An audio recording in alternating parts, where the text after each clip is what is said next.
Mae Ysbryd yr Ŵyl wedi cyrraedd Llundain Fawr a chymuned o Gymru'r ddinas wedi dod at ei gilydd i gymryd rhan mewn un o uchafbwyntiau'r tymor, Cyngerdd Nadolig Capel Diwyn. Dyma'r trydydd tro i'r capel gynnal y gyngerdd, ac fel yr arfer roedd y lle'n llawn dop ac yn barod am noson o godi canu fel all dim ond Ni'r Cymru ei wneud. Croeso cynnes. Un o'r resymau ni'n cynnal hwn ar gychwyn mis Rhagfyr yw bod bobl fel arfer ddim wedi mynychu rhywbeth nadoligedd cyn y cyngerdd yma.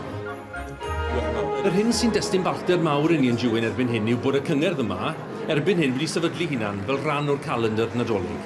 Ac mae hynny'n destun balchder mawr a boddhad i ni wedi gwir, achos chi'n gwybod mae yna ddigon o bethau yn Llundain yn digwydd adeg nadolig, ac felly mae'r ffaith bod ni wedi llwyddo sefydlu hwn yn glir iawn. Mae'n dweud wrthon ni bod bobl wedi sylweddoli bod hwn yn ddigwyddiad sydd yn werth i weld ac bod ni'n werth bod mae i fwynhau'r gerddoriaeth a'r perfformiadau. Da ni byth yn neud cyngerddau fel yma fel arfer. So mae jyst yn newid, fresh, lovely i ni, a cael chwarae gynulleidfa newydd, gret. Wel, mae'n ffantastig bod y ffilm yn cael ei gynnal. Mae lle'n llawn, braf cael gweld trwy gymaint o bobl Cymraeg yn Llundain. So oedd at ei gilydd amser nadolig, so ie, ffantastig.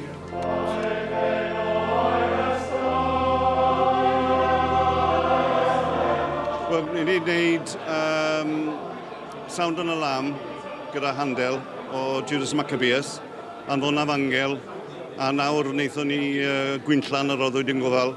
Mae'n hyfryd i dod yma i'r Diwyn yn Llundain i canu Cymraeg gyda'r London Welsh Male Voice Choir, gyda pawb arall Cymraeg yn Llundain a enwedig wneud pethau nadolig.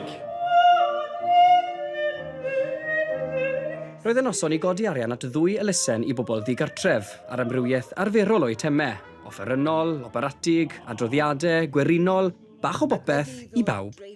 Dyma'r trydydd tro chi'n neud y gyngerdd. Beth sy'n dod â chi nôl yn flynyddol? O, wy'n dwlu gwneud hon. Mae hon yn un o'r nosweithau gorau yn y flwyddyn, wy'n meddwl. Wy'n dwlu dod i Diwyn. Wy'n gobeithio fydda yma blwyddyn nesaf. Sut wyt ti wedi mwynhau'r gyngerdd? Mae wedi bod yn noson wefreiddiol. Mae'n hyfryd cael bod yn ganol Llundain a jyst bod ymysg ffrindiau a pobl sydd wedi teithio wrth gwrs yn bell iawn i gael bod gyda ni heno. Ond cael eistedd yn y gynulleidfa a gweld yr holl atyrstiad wefreiddiol yma wedi bod yn ffantastig. So fel blas o gatre, really, yn ganol Llundain.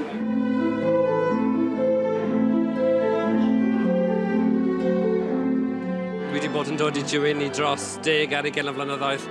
A mae'n braf cael bod yn rhan o'r beth sydd mor llwyddiannus, mae'n greit.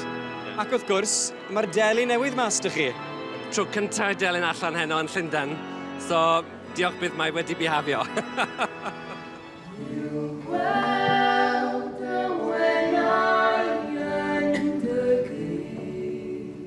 Oedd e beth o'ch chi'n disgwyl? Oedd. O'n i'n gwybod beth oedd mynd i ddigwydd. O'n i'n teimlo fel oedden ni'n bach o ddefaid ymysg pobl mor proffesiynol a clasurol, ond o pobl wedi gwerthrogi mwynhau ni, dwi'n meddwl. So, Ni ymateb rili da, dwi'n meddwl, yn hyfryd. Felly, beth o'ch chi'n meddwl o'r gyngerdd heno? Roedd yn gwych i fod yma. Roedd yr awyrgylch yn wefreiddiol i gweud y gwir. Y tro cyntaf i fod yma yn Capel y Diwyn, a wi wedi mwynhau dros ben. I chi'n teimlo'n nadoligedd nawr? Wy'n barod i Sion Corn ddod.